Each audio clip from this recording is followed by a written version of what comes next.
Bonjour à toutes et à tous, bonjour à tous les suiveurs et à tous les inconditionnels de Grégoire Omnisor. Bienvenue dans ce baromètre des Lions du Sénégal. On va ratisser en large donc l'actualité des Sénégalais durant ce week-end de football. Donc l'information phare, c'est que les Lions du Sénégal U17 ont remporté le tournoi UFOA A. Donc ils ont gagné, ils se qualifient pour la Coupe d'Afrique des Nations U17 bi war a am fële ca Maroc, donc du 13 au 30 mars 2021. Donc gis nañ ne Malick Daaf dafa waroon choisir parce que léegi mënatoo entraîner club di entraîner équipe nationale moo tax Malick Daaf il a choisi l'équipe nationale U17 cadette bi bàyyi na Jaraaf mu ne c'est la nation qui prime. Malick Daaf revient sur les raisons de son départ. nee na c'est la nation qui prime. nee na équipe nationale bu taxawee club taxaw je vais prendre l'équipe nationale parce que équipe nationale Sénégal yëpp ko bokk te amul dara lu ñu ko mën a méngale. Cheikh Seck wax na ko, président du Jaraaf mu ne donc on s'est quitté en de très bons termes parce que on comprend que la priorité c'est l'équipe nationale. Donc Malick Daaf dootul nekk entraîneur Jaraaf de Dakar. Donc Moussa Diatta ak Pape Siré Dia ñooy gérer l'intérim en attendant ñu nommer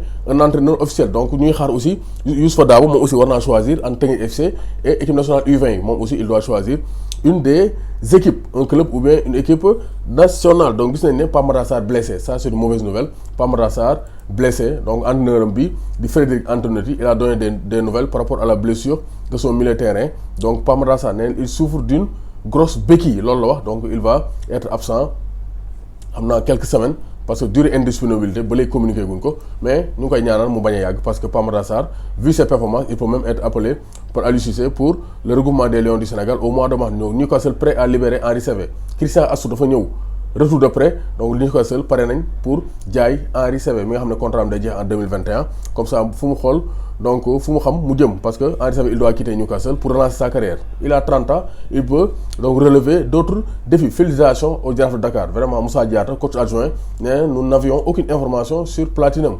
Rien ne sera facile. nee na match bi ñëw du yomb amuñu woon benn information ci FC Platinum, mais ils ont réussi à gagner. Madické Kane capitaine du Jaraaf nee il reste un match à valider parce que Jaraaf ils ont fait une très belle performance. Bit bu rafet lañ dugal coppati Sambay Naar waa ji reterel Albert Lamane Diène mu ñëw toj kër. Donc vraiment un très beau match du Jaraaf Dakar. Vraiment niveau bi ñëw na quoi malgré Covid-19 bi Teungueth FC ak Jaraaf Dakar ñu ngi wane un très bon niveau vraiment sur la scène africaine. Donc vraiment c'est une fierté.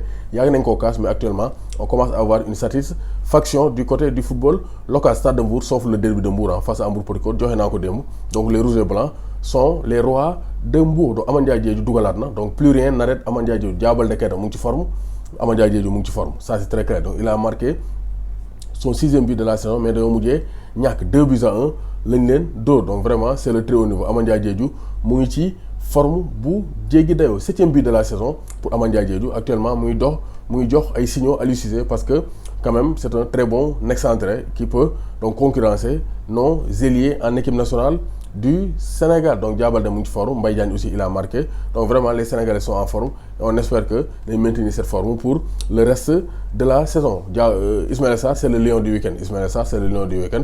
2 buts et 2 passes décisives. Donc vraiment c'est la performance XXL de Ismaïla Sarr. C'est le meilleur match d'Ismaïla Sarr en Angleterre. Vraiment 2 buts et 2 passes décisives.